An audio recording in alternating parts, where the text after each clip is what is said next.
Now, that being said, Democrats, are targeting parents now. We mentioned some of this yesterday. I mean, slightly different topic, but I think related in some ways because some of it does have to do with parents calling out vaccine policies in schools. Actually, I've been traveling around a lot. I think I was in 5 states last week, and I had a phone call. I had a phone call with a parent out in Arizona who's being targeted right now. He was telling me that basically, he's being targeted by the by the FBI over, of course, this whole school boards thing. And he was saying that, they've had some serious stuff. The stuff parents are dealing with is insane.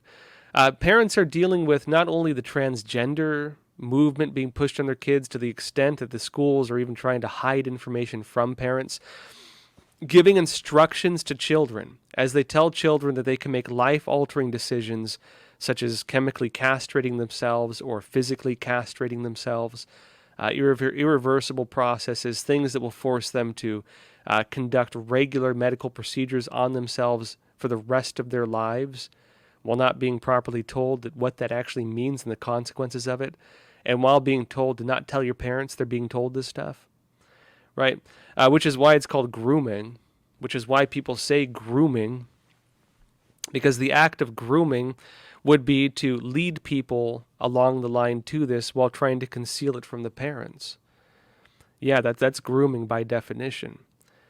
Parents are not only dealing with that, they're dealing with critical race theory where, white kids are being told they're oppressors, whether they, because of nothing they've done. Kids of different skin colors are being told they're oppressed for nothing they've done. And kids are being told to hate each other based on the color of their skin, to judge each other based on the color of their skin. And if kids refuse to go along with it, they're being told they're bigots or racists or whatever else. Like little kids, like, kindergarten and first grade. Little children who don't even have these concepts. They're not only facing these things, but they've also been forced to wear face masks all day long. Many of the kids are even reusing face masks. Lab studies on some of these face masks, I know that have been conducted in Idaho. Representative Tammy Nichols did some of this, for example, have been shown to have things like staph infection on them, that kids have masks with viruses on them stuck to their faces that they're not allowed to take off. You had a kid out in Arizona, I was told about, by one of these parents, who went out into the desert and shot himself and killed himself because of the mental torture being done against children in the school systems through policies like this. And parents naturally are very unhappy about this, and they're making their voices heard. Now, Democrats are targeting parents who oppose these policies, and they're even comparing them to the January 6th protests, which they're framing as being an insurrection. They're suggesting that parents concerned about these things are on the same grounds as the very worst of what they're trying to frame people for January 6th. Suggesting these are insurrectionists, suggesting these are people who would, maybe try to kill people because they're even, as they're making these statements, they're lying about January 6th and lying, suggesting protesters killed police, which they did not. They're lying to people to justify these narratives, and this is coming from officials. This isn't coming from like random people. This is coming straight from the top, from representatives. Let me show you a video of this. Representative Hank Johnson, a Democrat from Georgia, lying while he states this, suggesting on January 6th, I think he says 5 people died, suggesting people killed a police officer, which never happened.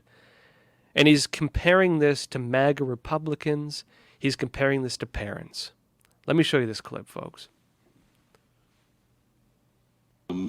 January 6, 2021 will never be forgotten, an infamous day in American history. MAGA Republicans descended upon the Capitol, engaged in an insurrection. They occupied the Capitol. 5 people were killed, hundreds injured, including hundreds of Capitol Hill police officers attacked and bludgeoned. It was a day that we'll never forget.